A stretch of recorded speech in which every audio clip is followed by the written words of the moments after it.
pada malam ini. Siapkan hati kita untuk kita masuk ke dalam hadirat Tuhan.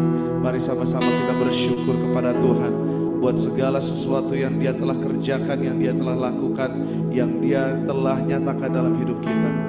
Terima kasih Yesus. Thank you Jesus. Kami bersyukur kepadamu Bapa, sebab Engkau sungguh dahsyat, sungguh ajaib. Terima kasih Tuhan. Ku beri kemuliaan dan hormat, ku angkat suara pujian, ku agungkan nama-Mu. Ku beri kemuliaan dan hormat, ku angkat suara pujian, ku agungkan nama-Mu. Sebab Kau besar, perbuatan-Mu ajaib, tiada seperti Engkau, tiada seperti Engkau. Sebab Kau besar, perbuatan-Mu ajaib, tiada seperti Engkau, tiada seperti Engkau.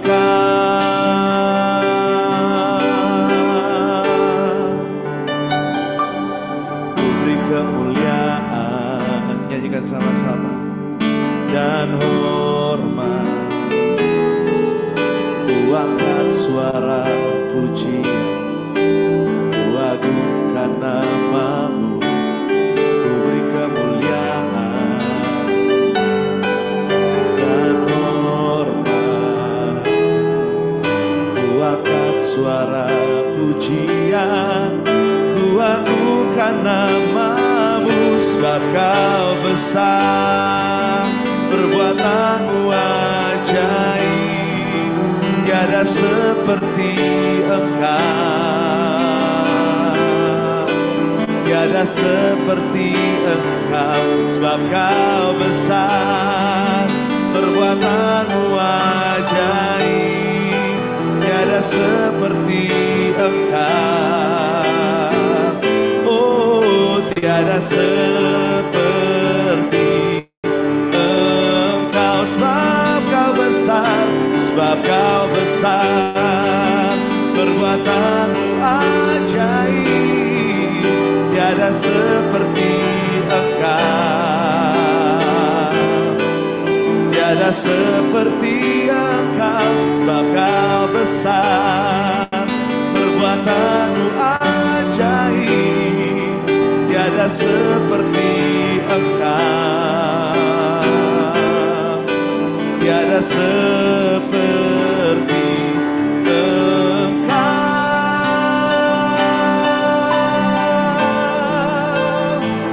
Oh, tiada seperti Engkau, tiada yang setara denganmu Tuhan,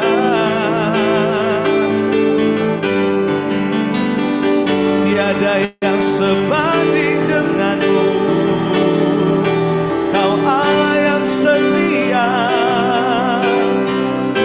Kau Allah yang dahsyat, Kau Allah yang baik. Oleh sebab itu kami naikkan syukur malam ini kepadamu. Oleh sebab itu kami naikkan pujian hanya bagi-Mu, Yesus, Yesus.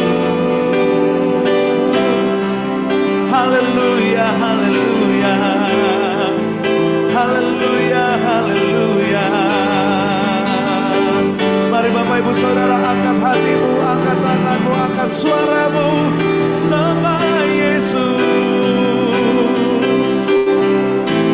Sembah Dia, sembah Dia.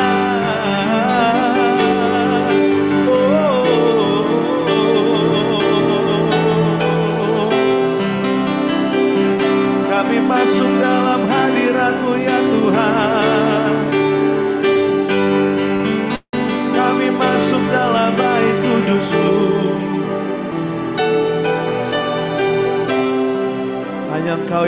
besar, hanya Engkau yang termulia Tuhan.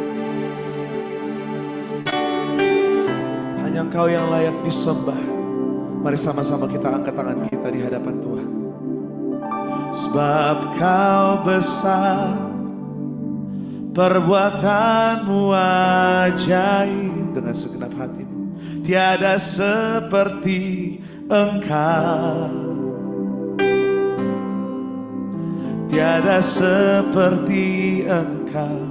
Sebab Kau besar, perbuatanmu ajaib, tiada seperti Engkau, tiada seperti. Dengan suaramu sendiri, sebab Kau besar. Apapun masalah, apapun persoalanmu, tiada seperti Engkau Tuhan, tiada seperti Engkau. Sebab Kau besar, perbuatanmu ajaib, tiada seperti Engkau, tiada seperti Engkau,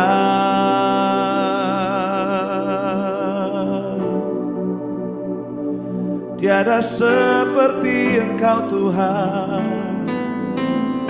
Angkat hatimu dan katakan, ku sembah Kau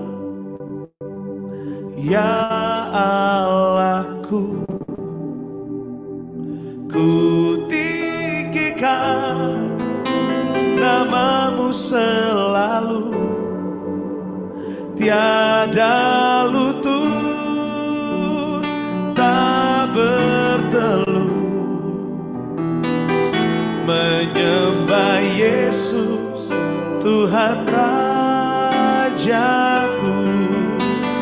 Ku sembah Kau ya Allahku, ku tinggikan nama-Mu selalu, semua lidah kan mengaku Engkaulah Yesus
katakan nyanyi pujian bagimu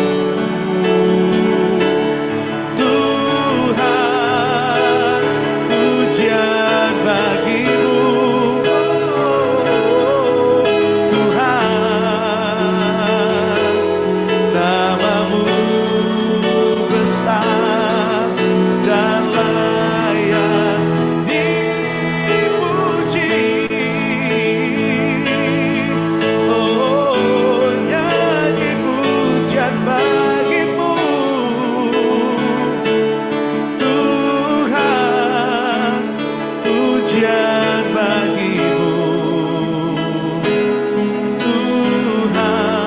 Tuhan, namamu besar dan layak dipuji.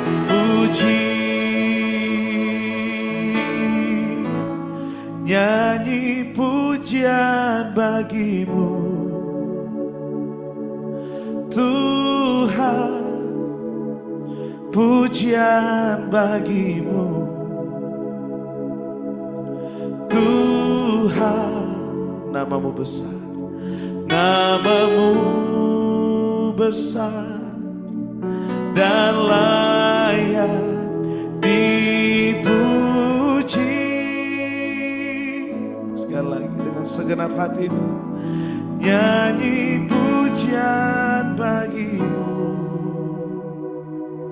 Tuhan, pujian bagimu Tuhan, namamu besar dan layak dipuji.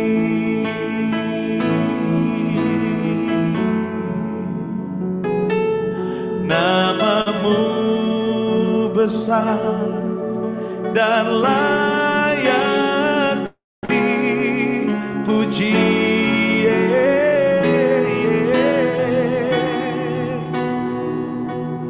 Namamu besar dan layak dipuji.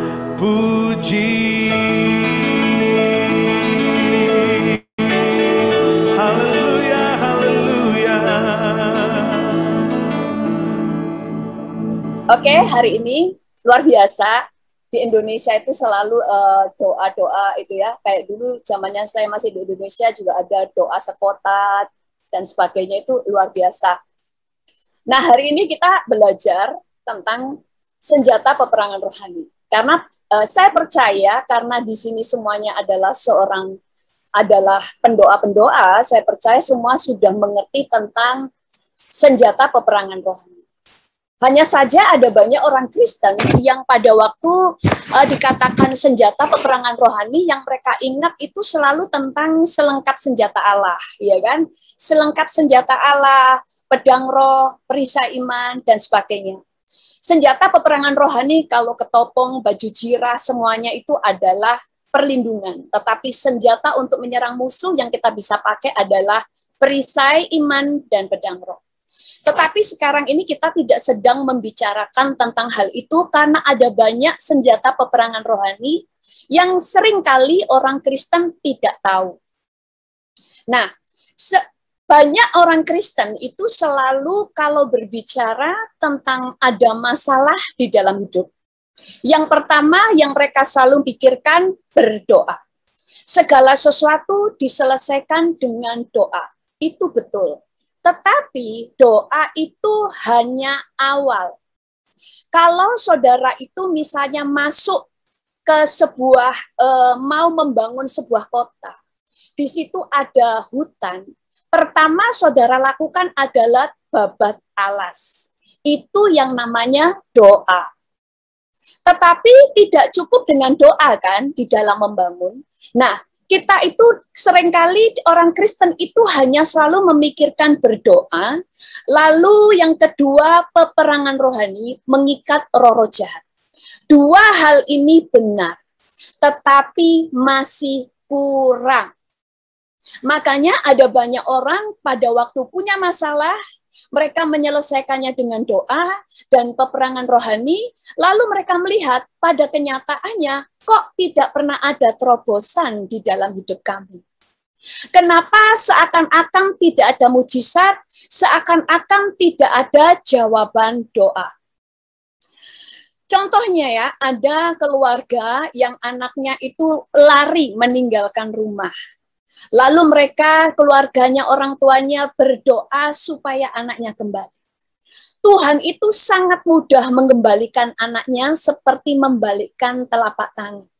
Tetapi pada waktu anaknya itu kembali, dia lari lagi dan tidak pernah kembali.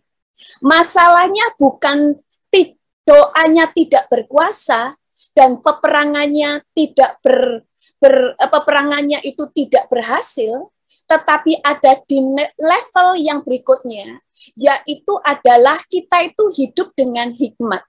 Dan ada level peperangan rohani yang tidak cuma menengking-nengking roh-roh jahat. Ada banyak masalah yang selesai tidak hanya ternyata sangat mudah diselesaikan. Walaupun doanya tidak perlu bertahun-tahun. Karena kita ini hidup itu harus mengerti tentang firman. Supaya kita ini tidak menjadi orang yang salah pengertian atas firman sehingga kita bertindak salah dan menghasilkan sesuatu yang salah. Nah, saya buka dulu ya di dalam saya buka PowerPoint saya.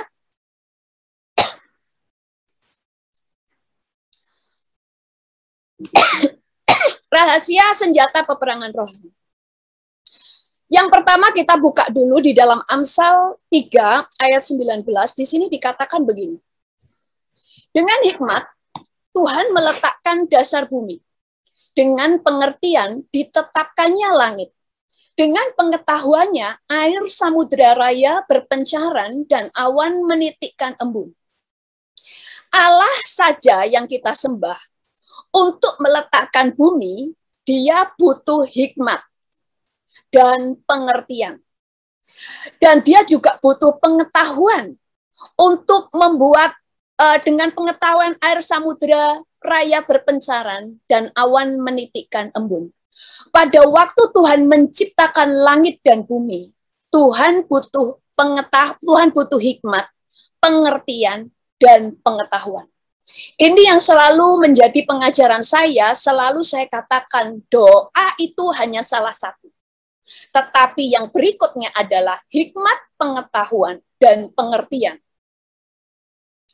Lalu di dalam Amsal 24 ayat 3-4 dikatakan, dengan hikmat rumah didirikan, dengan kepandaian itu ditegakkan.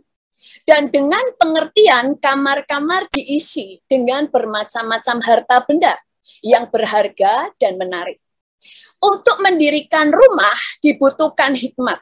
Di sini tidak dikatakan dengan doa rumah didirikan. Dengan doa dan peperangan rohani rumah itu ditegakkan.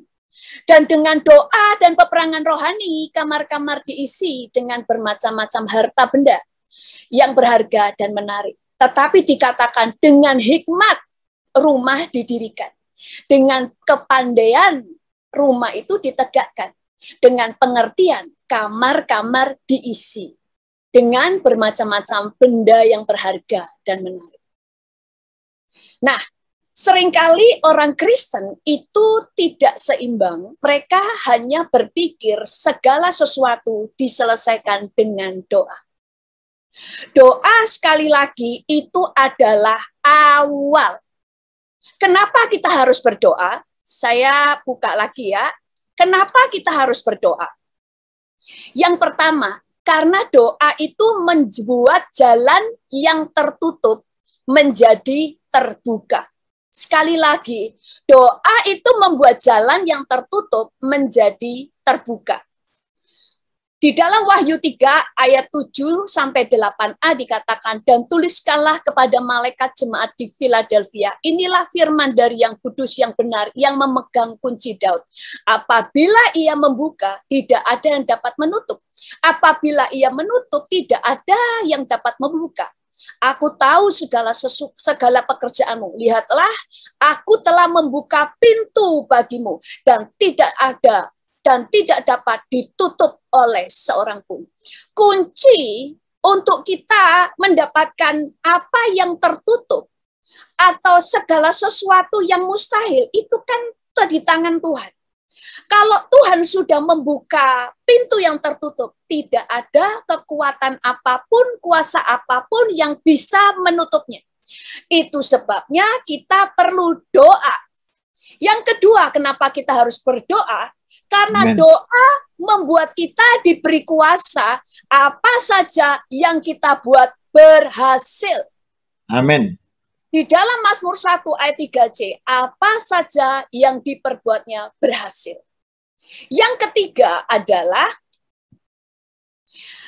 doa membuat kita diberi jaminan tidak ada yang mustahil bagi orang percaya. Maksudnya apa? Dengan doa, kita bisa melakukan hal-hal yang mustahil menjadi keajaiban. Di dalam Markus 9 ayat 23 dikatakan, jawab Yesus, katamu jika engkau dapat, tidak ada yang mustahil bagi orang percaya. Jadi kita ini memang harus berdoa. Tapi doa itu seperti orang babat alas. Tetapi untuk membangun sesuatu bukan dengan doa. Makanya ada rumah tangga yang hancur, pernikahan yang diambang perceraian, mereka selalu berpikir diselesaikan dengan doa selesai. Dan manja kenyataannya setelah bertahun-tahun mereka mikir, kok pernikahanku tetap saja hancur, tetap saja Tuhan tidak memberi jawaban. Padahal sudah berdoa, sudah peperangan rohani, roh jahatnya sudah diikat semua. Tetapi rumah tangga tetap hancur. Karena setelah babat alas, dia tidak melakukan apapun. Makanya di Alkitab selalu mengajar hikmah. Itu sebabnya Yesus pun waktu di dunia dikatakan di dalam dirinya ada 7 roh Allah. Di salah satunya adalah roh hikmat dan pengetahuan. Karena pada waktu Yesus di dunia tidak hanya butuh doa, tidak hanya butuh ngusir roh jahat, tetapi butuh yang namanya hikmat dan pengetahuan untuk membangun sesuatu. Ada pernikahan ya, ini bertahun-tahun selalu bertengkar katanya begitu, bertengkar, sudah berdoa, peperangan rohani, tetap aja bertengkar. Pada waktu ngomong sama saya nggak banyak berkata bahwa doakan Pak, doakan Bu, enggak. Saya cuma berkata, mulai redakan kemarahan, setiap kali mau marah, tahan, dan mulai mesra dengan suami. Pada waktu itu dipraktekkan, tidak ada bertahun-tahun. Begitu suaminya datang, diperlakukan dengan kemesraan. Saat itu juga tidak pernah lagi ada pertengkaran. Karena kita ini harus mengerti bagian kita. Ada sebuah kesaksian ya. Ada anak bayi yang dia itu selalu bergetar. Kalau didekati orang tambah bergetar. Karena anak bayi ini trauma. Karena pada waktu kecilnya orang tuanya pemabuk. Sehingga setiap kali nangis itu ditampar, dipukul. Sampai anak ini tidak berani menangis. Bagaimana penyelesaiannya? Apakah hanya dengan didoakan dan peperangan rohani? Kalau kita cuma doa dan peperangan rohani, akan muncul orang-orang Kristen yang malas. Kita cuma berdoa, nanti Tuhan yang menyelesaikan. Tuhan menyelesaikan itu enggak sendiri dengan saudara. Makanya Alkitab mengajar kita hikmat dan pengetahuan. Pada waktu anak ini seperti itu, kalau saudara doain dia bertahun-tahun, ada yang bisa sembuh, ada yang enggak. Tapi pada waktu anak ini mulai dielus pelan-pelan, mulai dikasihi, kemudian semua orang mencium dia dan memuji dia. Setelah itu, enggak sampai beberapa bulan, dia sudah sembuh total. Tadinya didoain saja, ya nggak sembuh-sembuh. Karena ada bagian peperangan rohani yang tidak kita lakukan. Kalau cuma doa dan nengking-nengking, ngiket, itu cuma level yang di bawah, saudara. Itu di level roh. Tetapi selanjutnya yang di roh harus menjadi daging dengan cara apa? Kita berperang di level jiwa. Baru kemudian di tubuh. Jadi peperangan rohani harus 3 level. Roh, jiwa, dan tubuh. Di roh dulu, itu babat alas. Lalu di jiwa. Makanya ada banyak hal itu diselesaikan. Bisa dengan cepat. Waktu kita mengerti. Kita berjalan dengan hikmah dan pengetahuan. Pengetahuan itu kita tahu apa yang harus dilakukan. Hikmat membuat kita tahu kapan kita harus melakukan. Nah, kemudian, contoh, ada seorang istri, cerewet, bertahun-tahun nggak berubah, cerewet terus. Suaminya mungkin, wah istriku cerewet terus, ditengkingin setannya, ya tetap cerewet.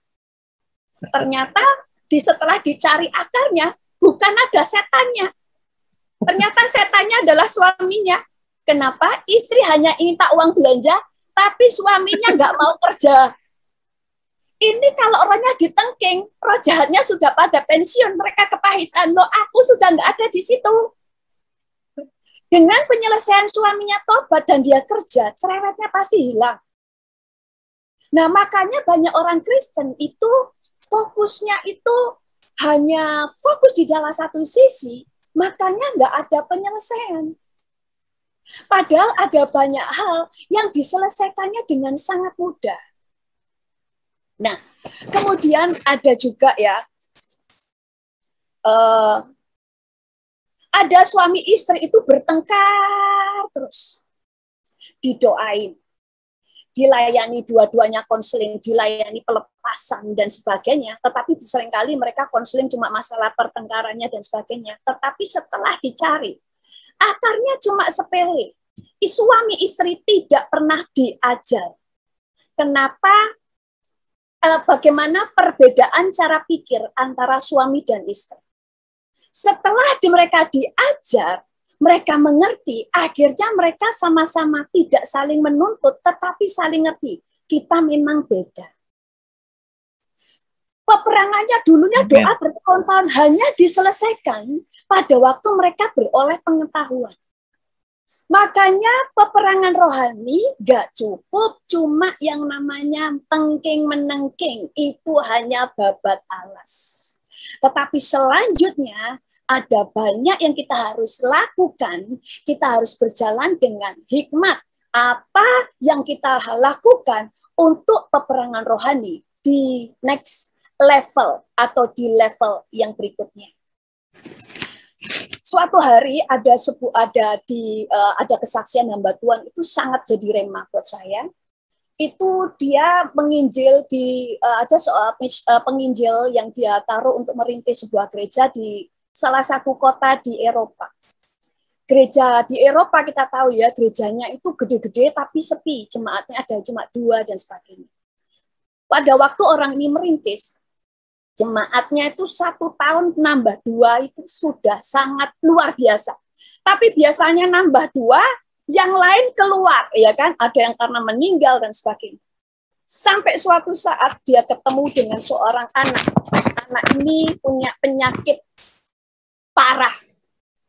1, diabetes. 2, autis. 3, penyakit epilepsi. Yang 4, Parkinson ya, yang bergetar terus badannya, goyang terus. Penyakit ini kan parah semuanya. Gula, Parkinson, autis, dan ayan.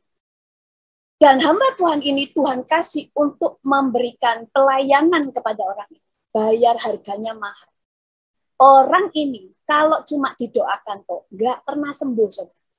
Tapi kemudian dia adopsi anak ini selama 3 bulan di rumahnya, dikasihi, disayang dia ini. Dia dibuang orang tuanya. Anak ini nakal, orang ini kepahitan. Ibunya meninggal, ayahnya membuang dia. Dia nggak pernah tahu cara makan, jadi makannya cuma permen saja. Disayang, dikasih sampai dalam waktu 3 bulan. Anak ini sembuh total dari semua penyakit. Karena yang di sini dipulihkan. Amin. Banyak orang cuma taunya perang. Enggak, saudara. Kita ini enggak cuma perang. Makanya banyak rumah tangga sudah didoakan lama kok ternyata enggak ada sesuatu yang jawaban doa. Karena engkau cuma perang. Tidak punya sesuatu untuk membangun. Membangun harus dengan hikmat dan pengetahuan. Nah, apa sih yang kita harus bangun setelah peperangan rohani? Nah, ini saya juga sebut sebagai senjata-senjata rohani. Senjata-senjata rohani kita di dalam hidup kita yang pertama adalah, ini senjata peperangan rohani kita. Setelah kita menengking, mengikat roh-roh jahat. Itu roh-roh jahat itu diikat. Tetapi ada perang yang lain, yaitu untuk memerangi jiwa orang itu. Jiwa seseorang atau yang ada di rumah tangga kita dan sebagainya. Perang ini adalah kasih. Kasih dulu ya. Amen. Kasih. Yesus pada waktu membuat dunia ini dibebaskan dari dosa. Bukan karena Yesus berdoa. Tapi karena Yesus mati di atas kayu salib. Tetapi sebenarnya kemenangannya bukan karena matinya. Tetapi karena Yesus menang, mengasihi sampai akhir. Buktinya apa? Pada waktu detik kematiannya, dia melepaskan pengampunan untuk semua orang yang sudah menganiaya dia. Kalau dia tidak melepaskan pengampunan dan dia mati, maka peperangan rohani tidak akan dimenangkan. Walaupun roh jahat sudah ditengking, Tuhan Yesus jalan kemana-mana, semua orang kerasukan dilepaskan. Tapi itu enggak cukup, saudara. Karena itu cuma melepaskan roh jahatnya. Tetapi yang di jiwa itu harus juga dimenangkan. Ada seorang pendoa syafaat yang mendapatkan sebuah penglihatan yang Tuhan ajar ya. Orang-orang yang pahit itu ada benteng-benteng. Dan pada waktu orang ini benar-benar bertahun-tahun kepahitan, maka ada rantai yang diikat. Kita hanya bisa melepaskan orang itu untuk dia punya kuasa untuk melepaskan pengampunan. Tetapi selanjutnya, orang ini pada waktu dia melepaskan pengampunan, rantainya pecah, putus, lepas. Dan pada waktu dia mulai mengasihi, itu benteng-benteng itu roboh. Berapa orang yang menyakiti dia dan dia lepaskan, itu satu persatu roboh. Demikian juga di dalam pelayanan kita, di dalam rumah tangga, melayani anak, seringkali bukan hanya doa. Tetapi pada waktu kita melepaskan kasih, itu satu persatu benteng yang ada di dalam hidup mereka roboh. Makanya di dalam pernikahan, saya pernikahan 18 tahun, saya bersaksi kami tidak pernah ada pertengkaran. Bukan karena dia baik atau saya baik, tetapi saling menjaga kasih dan kemesraan. Karena begitu kasih dan kemesraan, iblis tidak bisa melawan kasih. Dan itu tidak perlu saya tengking. Tapi dengan kasih, itu kekuatan roh jahat dilepaskan. Amen. Nah, ada kemarin saya melihat dia di YouTube anjing. Anjing ini mengalami trauma. Trauma karena dia dirantai di lehernya. Dan kemudian tidak dikasih makan, tidak dikasih minum, ditaruh di hutan, kesepian, dia itu sampai trauma. Waktu dideketi, itu trauma. Sampai akhirnya dia terpaksa disuntik untuk melepaskan ini. Waktu dilepaskan rantainya, dia merdeka. Tetapi mentalnya belum merdeka. Sehingga kemudian orang-orang mulai, setiap kali dideketi dia lari. Tapi waktu dia habis dibiuskan lemes. Itu dielus sama semua orang, dielus. Dan di situ dia mulai mengalami pemulihan. Kasih itu adalah sebuah pengobatan luar biasa. Kasih itu peperangan melebihi Amen. daripada mengikat, menengking, ya kan? Menghancurkan, itu melebihi semuanya. Makanya sekali lagi, saudara jangan hanya berpikir semuanya diselesaikan dengan doa. Salah. Doa hanya babat alas. Selanjutnya ada senjata-senjata yang lain yang kita harus lakukan. Ada seorang pendoa syafaat juga yang dia bercerita di dalam penglihatan, mimpi atau penglihatan, mimpi kayaknya. Ini pernah saya ceritakan di Bible Study.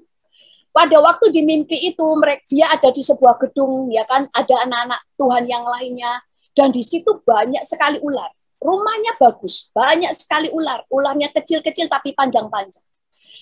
Ribuan ular, semua orang memotong-motong ular itu dan semuanya menang. Karena anak Tuhan berkuasa atas setiap roh jahat. Berapapun ular yang masuk rumah itu, mereka bisa bunuh. Tapi ularnya tidak pernah habis. Dibunuh 1000, datang 1000. Dibunuh 1000, datang 1000. Jadi jutaan sekalipun anak Tuhan bisa perang, tapi peperangannya tidak pernah selesai.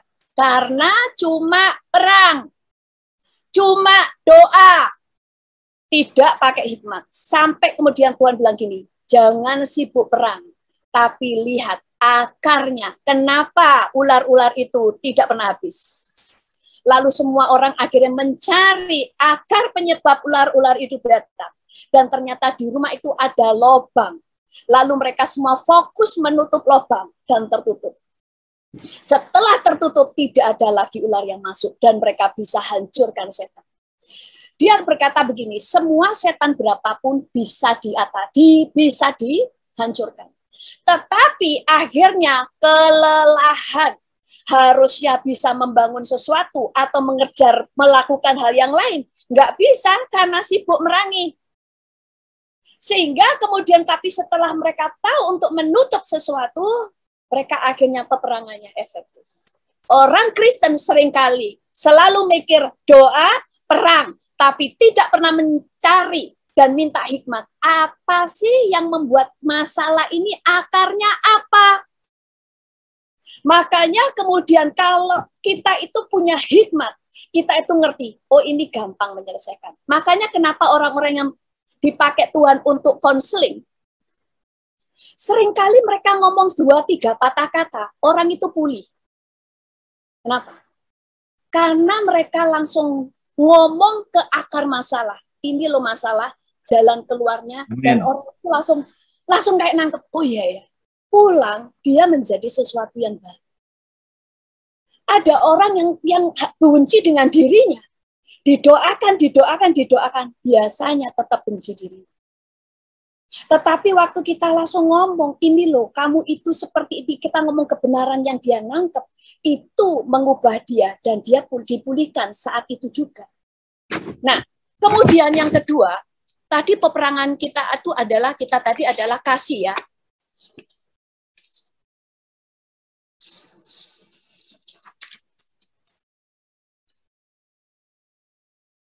Kemudian pengampunan. Saudara, pengampunan itu adalah senjata peperangan yang powerful. Banyak orang sakit penyakit, tidak didoakan seperti apapun, dengan hamba Tuhan kaliber apapun, tidak bisa sembuh. Karena masalah di akarnya yang pahit. Melepaskan pengampunan itu adalah senjata luar biasa. Makanya di dalam hidup kita, selama kita di dalam pernikahan, didoakan kayak apapun, diperangi kayak apapun, kalau saudara tidak bisa melepaskan suami pengampunan kepada suami istri, tidak saling melepaskan pengampunan, maka peperangannya hanya membuat roh-roh jahat diikat, tetapi tidak pernah membangun apapun di dalam rumah tangganya. Tidak pernah membangun apapun di dalam keluarganya. Karena sekali lagi, setelah perang kita harus membangun. Dan membangun hanya dengan hikmat. Cari akarnya dan pakai senjata yang tepat untuk peperangan yang kita harus lakukan. memberi. Saya mulai singkat aja ya, karena saya 40 menit ya kan. Ini nanti aja deh. Perkataan yang lemah lembut. Perkataan yang lemah lembut ini adalah senjata perang juga, saudara. Firman Tuhan katakan bahwa Amen. perkataan yang lemah lembut meredakan kegeraman. Perkataan yang lemah lembut ya. Ini contohnya adalah Abigail. Abigail adalah wanita yang bijaksana. Dikatakan, nih, tidak dikatakan Abigail adalah seorang pendoa. Karena kalau anak Tuhan, dia memang harus pendoa. Tetapi kenapa tidak disebutkan sebagai pendoa? Karena cuma doa tidak penting. Kalau yang lain tidak dilakukan. Nama orang itu Nabal dan nama istrinya Abigail. Perempuan itu bijak dan cantik. Tetapi laki-laki itu kasar jahat kelakuannya. Ia seorang keturunan Kaleb. Kita udah tahu ya tentang ceritanya, tentang bagaimana Daud waktu itu, waktu di pelarian, mereka menjaga ternaknya Nabal dan sebagainya. Tetapi pada waktu Nabal punya pesta, berpesta panen, kemudian Daud mengirimkan hambanya, salah satu suruhannya untuk meminta, paling enggak dikasih makanan karena pesta, kemudian Nabal malah marah dan menghina Daud. Siapa sih Daud? Aku nggak kenal kok. Dan sebagainya, tidak tahu berterima kasih. Lalu apa yang kemudian dilakukan? Kemarahan Daud. Daud marah. Kemudian berkatalah Daud kepada orang-orang, kamu masing-masing sandanglah pedang. Lalu mereka masing-masing menyandang pedangnya. Daud sendiri pun menyandang pedangnya. Sesudah itu kira-kira 400 orang maju mengikuti Daud. Sedang 200 orang tinggal menjaga barang-barang. Daud karena marah membawa 400 orang untuk membunuh Nabal dan semua orang yang ada di rumah Nabal. Dengan 400 orang, gak mungkin ada yang lolos. Apalagi tentara Daud itu tentara yang tidak pernah terkalahkan. Mereka mahir. Hikmat yang membuat Abigail bertindak dengan cepat. Lalu segeralah Abigail mengambil 200 roti, 2 buyung anggur, 5 domba yang telah diolah, 5 sukat bertih gandum, 100 buah kue kismis, dan 200 kue ara. Dimuatnya lah ke semuanya itu ke atas keledai. Lalu berkata kepada bujang-bujangnya, berjagalah mendahului aku segera menyusul kamu. Tetapi Nabal suaminya tidak diberitahunya. Ketika perempuan itu dengan menunggang keledai turun dengan berlindung oleh gunung, tampaklah Daud dan orang-orangnya turun ke arahnya. Dan pertemuan itu bertemu dengan mereka. Di sini dikatakan, waktu dia, Abigail dengar nih, Daud akan membunuh mereka. Apa yang mereka lakukan? Duduk, doa, peperangan rohani? Enggak, doa dan peperangan rohani sudah menjadi gaya hidup kita. Tetapi hal yang lain perlu menjadi orang yang punya hikmat, bijaksana, ngerti apa yang harus dilakukan. Dia karena hikmat, cekatan. Dia langsung mengambil roti, mengambil makanan. Ayo semuanya, langsung mau menghadap Daud. Dan banyak orang Kristen hanya menyelesaikan dengan doa. Dan pada waktu dia membawa makanan dan datang kepada Daud, panas hati Daud. Dan 400 tentaranya mereda. Daud tadinya telah berkata, sia-sialah aku melindungi segala kepunyaan orang ini di padang gurun. Sehingga tidak ada seorang pun yang hilang dan dari segala kepunyaannya. Ia membalas kebaikanku dengan kejahatan. Beginilah kiranya Allah menghukum Daud bahkan lebih lagi daripada itu. Jika aku tinggalkan hidup sampai pagi, seorang laki-laki saja pun dari semua yang ada padanya. Ketika Abigail melihat Daud, segeralah ia turun dari atas keledainya.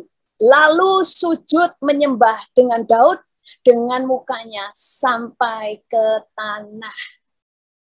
Dia kemudian menasihati Daud dengan perkataan yang penuh kerendahan hati dan bijaksana. Sehingga kemudian Daud berkata, terpujilah kebijaksanaanmu dan terpujilah engkau sendiri, bahwa engkau pada hari ini menahan aku daripada melakukan hutang darah dan daripada bertindak sendiri dalam mencari keadilan. Tapi demi Tuhan Allah Israel yang hidup yang mencegah aku dari berbuat jahat kepadamu. Jika tadinya engkau tidak segera datang menemui aku, pasti tidak akan ada seorang lagi pun tinggal hidup pada Nabal sampai fajar menyingsing. Ada hal-hal peperangan rohani yang ternyata sangat cepat bisa diselesaikan. Kalau cuma dengan doa, saudara nggak selesai-selesai. Kenapa? Saudara harus tahu, berarti ada yang salah. Ada yang senjata yang tidak saya pakai. Pada waktu orang ini tahu Daud mau marah dalam hari itu juga, selesai. Hanya karena dia tahu peperangan yang dia harus lakukan. Dia berkata-kata dengan lembah lembut, dengan bijaksana, dengan perkataan yang penuh dengan hikmat dan kasih. Dan semuanya selesai. Makanya ada banyak orang rumah tangga, itu bertahun-tahun kok nggak selesai-selesai ya. Ada seorang pendoa, sudah doa itunya di mana-mana. Tapi rumah tangganya nggak pernah selesai. Kenapa? Karena selalu berpikir senjata peperangannya adalah mengikat-ikat roh jahat. Lalu deklarasi, saudara, deklarasi yang terbesar dan terpowerful adalah tindakan. Saudara harus bertindak. Tidak hanya berkata, oh, suamiku adalah orang yang mengasihi, saudara yang gini. Tapi saudara di rumah juga tetap ngomelan, saudara tidak pernah di rumah. Ya, tidak akan pernah selesai. Oke, nah kemudian berikutnya. Senjata peperangan rohani yang powerful adalah pengetahuan dan atau pengajaran yang benar. Firman Tuhan berkata, kebenaran memerdekakan. Untuk mengeluarkan Indonesia dari kemiskinan, nggak cukup didoakan. Tetapi pada waktu Indonesia kemudian memberikan didikan, itu mengubah. Makanya Indonesia kan kenapa kok bangsanya ini kacau terus, tapi karena miskin, karena tidak punya pengetahuan. Kemudian lihat, nah ini dia peperangan ya, kayak Jokowi ini. Waktu dia tahu Indonesia ini harus kuat kalau unity. Tidak hanya didoakan supaya unity, saudara. Tapi dia harus melakukan sesuatu supaya unity itu bisa tercapai. Dengan apa? Salah satunya dia membangun infrastruktur. Sehingga semua pulau itu bisa nyatu. Baru kemudian teknologi atau internet harus nyatu supaya mereka dapat informasi yang benar. Kemudian pendidikan bisa masuk, semuanya bisa masuk. Jadi nggak cuma doa, karena peperangan tidak hanya di roh, tapi di jiwa dan di tubuh. Nah, kemudian tadi tentang pengetahuan. Pengetahuan, makanya tadi saya katakan ada suami istri cekcok terus. Didoain, istrinya suka doa, saudara. Doa. Kalau doa bisa 2 jam. Penglihatan banyak. Saya aja nggak seperti itu. Tetapi cuma satu hal aja dikasih pengertian. Caranya gini loh. Supaya rumah tangga, suami istri nggak bertengkar. Dipraktekin.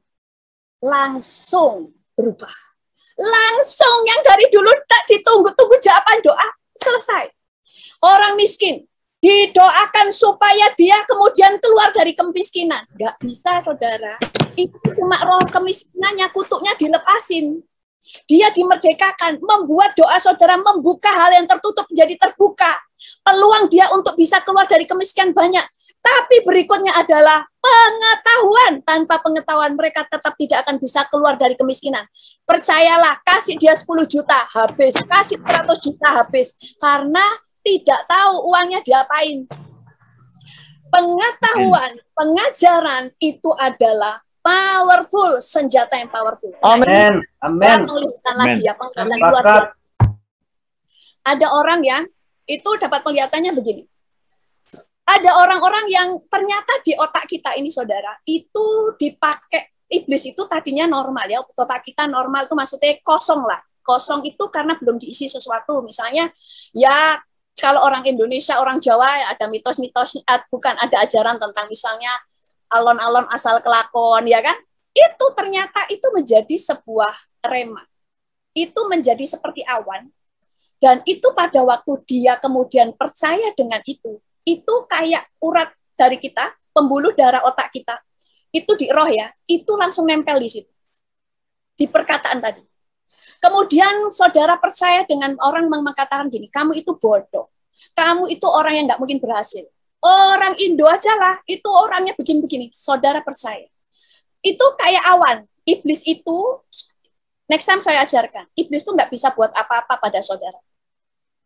Kecuali dua hal, diizinkan Tuhan atau diizinkan saudara. Selama dua hal ini tidak mengizinkan, tidak terjadi. Jadi iblis itu cuma ngasih cara pikir. Selama saudara biarkan, itu nggak apa-apa. Tapi begitu saudara percaya, pembuluh darah nancep di sini. Yang tadinya menjadi sudah awan, akhirnya bukan lagi awan, tetapi kayak tembaga. Lalu ada lagi tentang ketakutan. Pikiran-pikiran khawatir, takut. Terus saudara percaya, itu menjadi tembaga. Sampai menjadi helm yang menutupi pikiran dia. Kalau saudara peperangan rohani, kita peperangan rohani, biarlah dilepaskan setiap pengaruh-pengaruh jahat, pikiran-pikiran, doktrin-doktrin yang salah, semuanya. Itu cuma membuat nadi-nadi tadi yang nempel di pikiran terlepas. Tapi semua pikiran masih ada di situ. Semua terlepas. Tetapi kemungkinannya untuk orang ini percaya lagi dengan pikiran itu masih sangat mudah.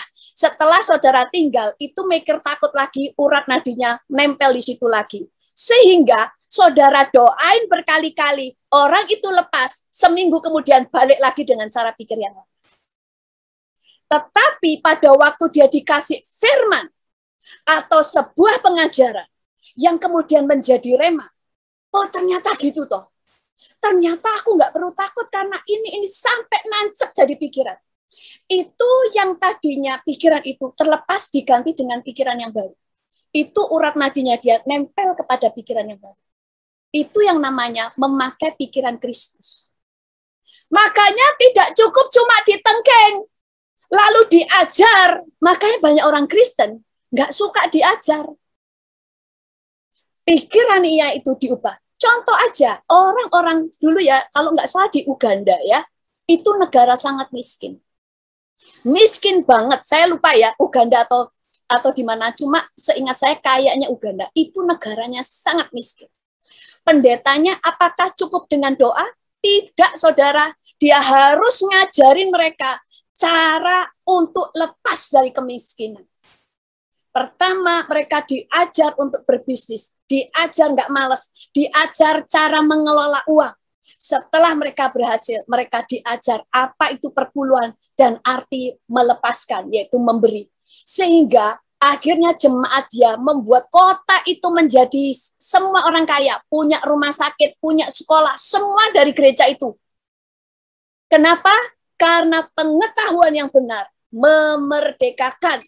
Jadi peperangan sekali lagi tidak hanya tengking-menengking, itu hanya babat alas. Selanjutnya pakai senjata-senjata yang lain. Nah sekarang yang terakhir, kayaknya waktu saya sudah habis. Unity, oke, Unity sudah sudah selesai. Memang sudah selesai ternyata. Unity adalah senjata yang powerful, tetapi unity tidak bisa dilakukan tanpa ada yang kita lakukan. Unity hanya bisa dilakukan kalau masing-masing rendah hati. Sebenarnya banyak yang saya mau sampaikan. Nah, kemudian yang terakhir tadi ya, pengetahuan tadi ya, saya ulangi ya. Ada orang-orang yang meninggal hanya karena kurang pengetahuan. Saya dulu itu membaca berita itu saya sangat, saya nangis banget ya, melihat di berita satu keluarga mati karena ada kakeknya tuh mancing ikan. Dia lihat kok banyak ikan ngambang-ngambang ya kan, dia bawa, dia senang sekali dapat ikan kakeknya, sehingga anak-anak cucunya itu makan itu kayak gak pernah makan makanan enak. Kakeknya bangga.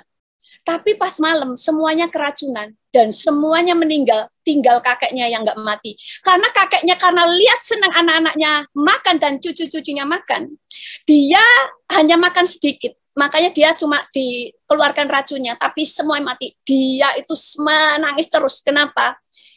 Karena kurang pengetahuan. Ternyata ikan yang dia bawa pulang itu ikan beracun. Orang nggak pernah mau makan itu karena beracun. Tapi karena dia tidak punya pengetahuan. Apakah karena roh jahat? Tidak. Hanya karena kurang pengetahuan. Nah, demikian juga di dalam hidup kita, doa itu adalah sekali lagi adalah awal untuk memulai sesuatu. Tetapi selanjutnya, pakai hikmat untuk mengetahui senjata apa yang harus kita pakai. Apakah itu kasih, apakah itu pengampunan, apakah itu kesatuan, apakah itu adalah pengajaran. Namamu besar